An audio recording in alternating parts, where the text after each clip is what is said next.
Hello, my friends, and welcome back. I'm Chisgule Gaming, and in today's video, sponsored by the makers of Rise of Kingdoms, we got to talk about the new engineering commander that just dropped. And look, I'm not the engineering expert, so I went and I consulted one. I reached out to Mr. Siege to get his thoughts about this commander and to talk a little bit about how you might pair him and generally what the convention is when we get engineering commanders. And before we go into those details, let's just call him by his name. Is it Steven?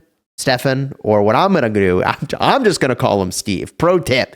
What YouTubers do is they don't know how to pronounce anything.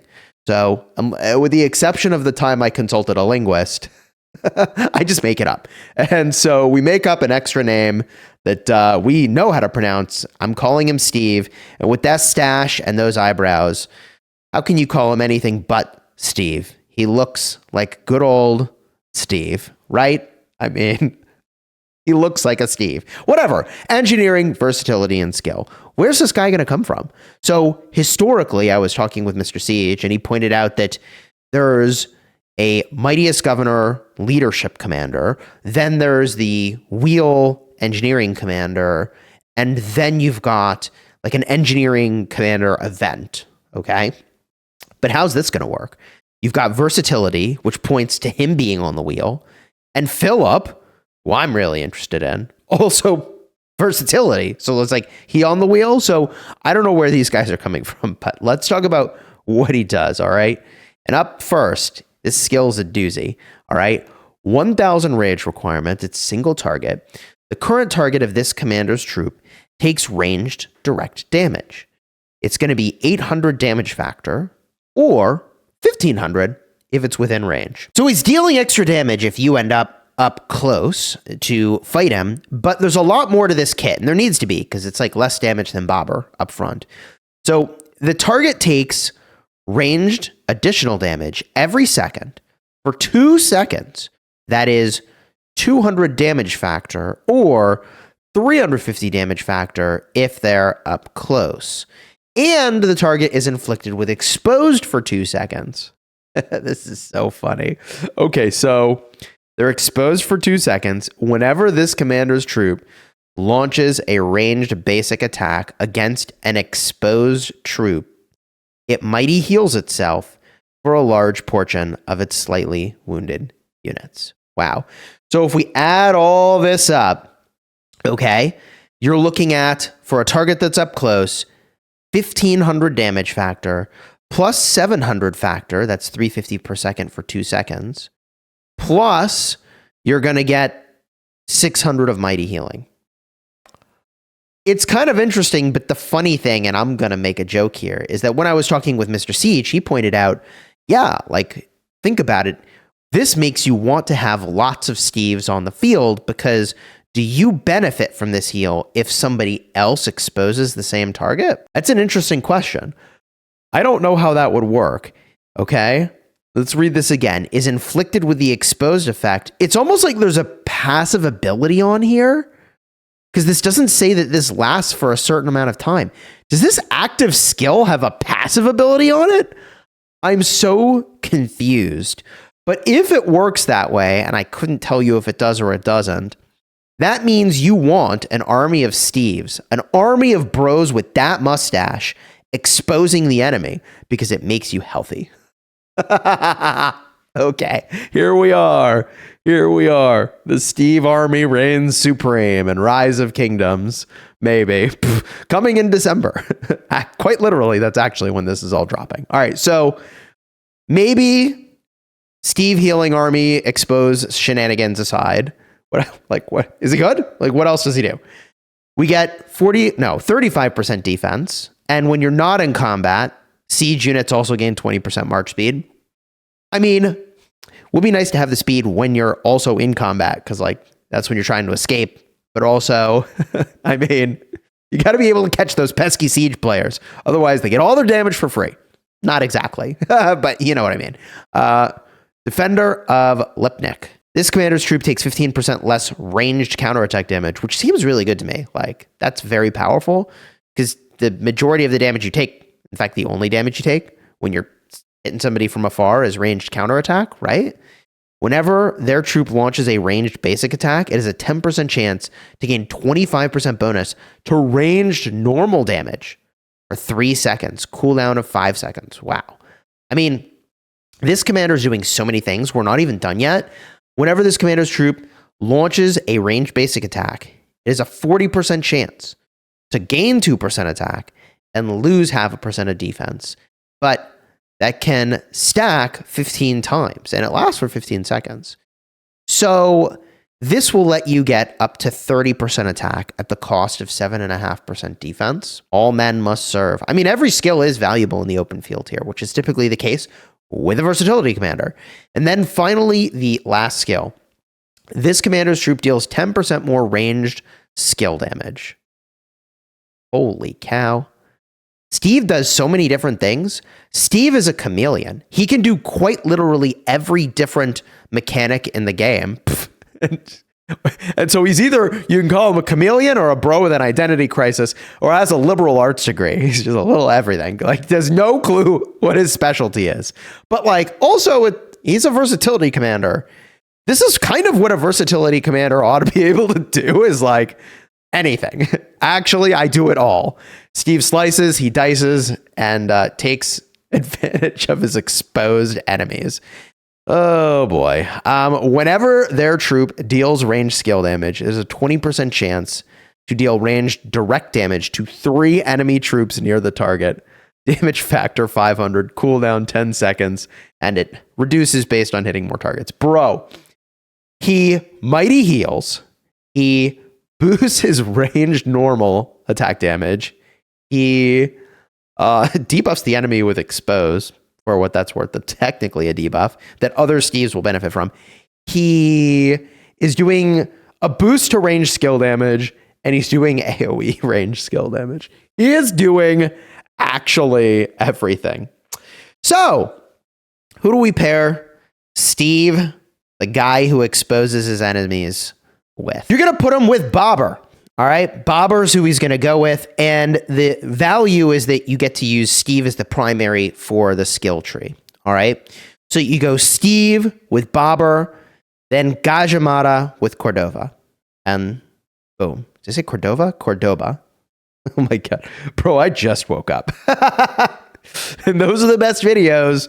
When I roll out of bed, you just never know what's going to happen.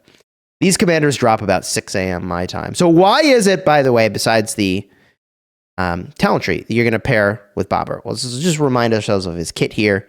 He's got 2,400 damage factor, but reduced pretty dramatically. Target's not up close. You get siege attack and defense and more range normal.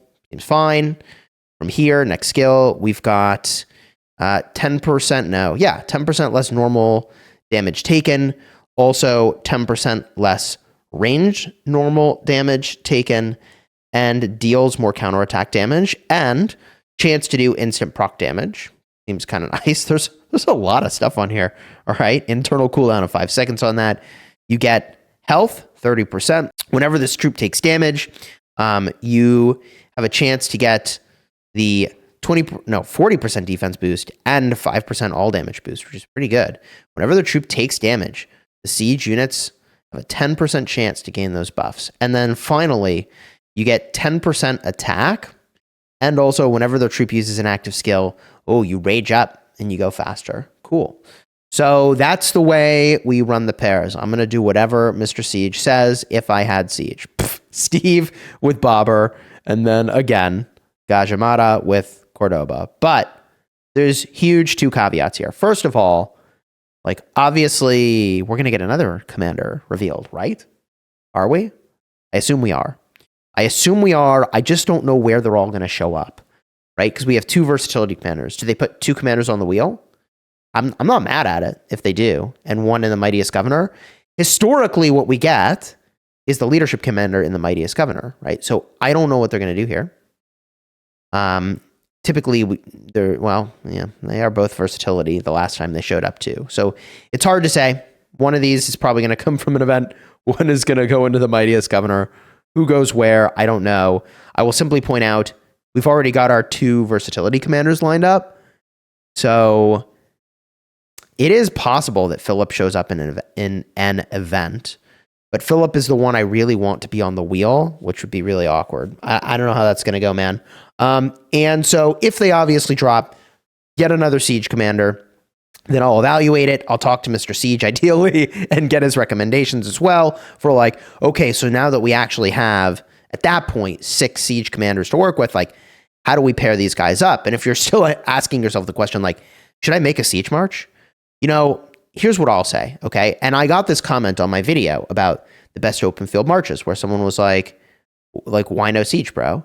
Why no siege? And for me personally, the play style was different. And I'm not saying the playstyle is bad. I'm just saying I got enough to do just managing my marches on the field, all 7 of them, let alone adding in the complexity of like, place the siege here, target something different with the siege potentially than everything else, and then pick up the siege and then relocate it. And then I'm just moving my marches in the field that keeps me plenty busy.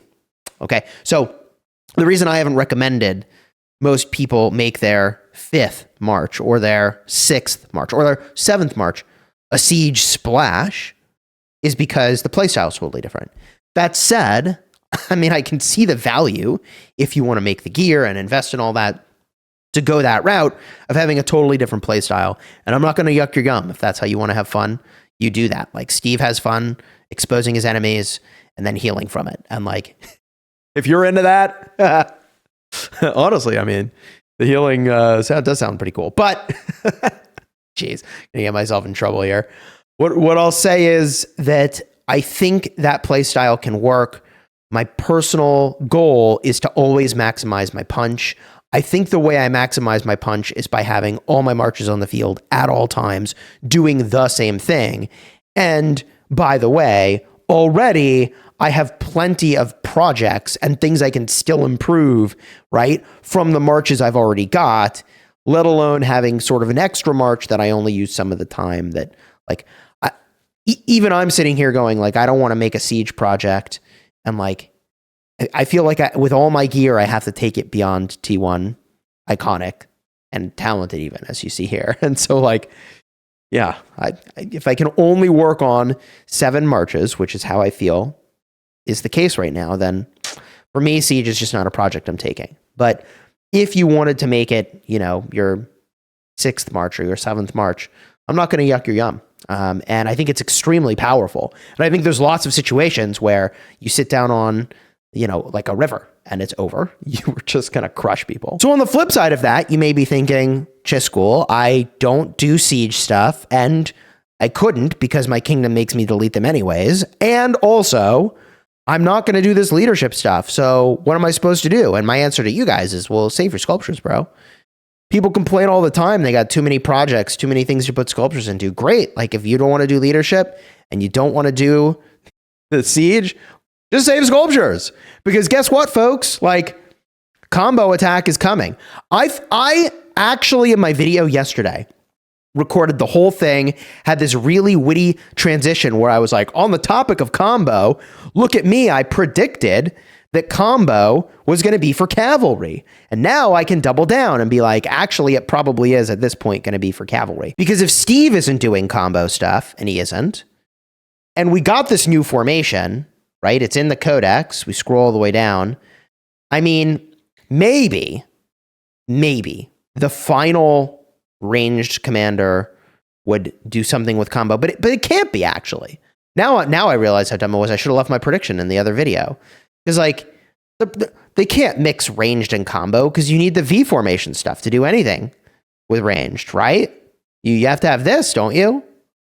So I was right. Combo. It's a thing for cavalry, almost certainly at this point, I would say.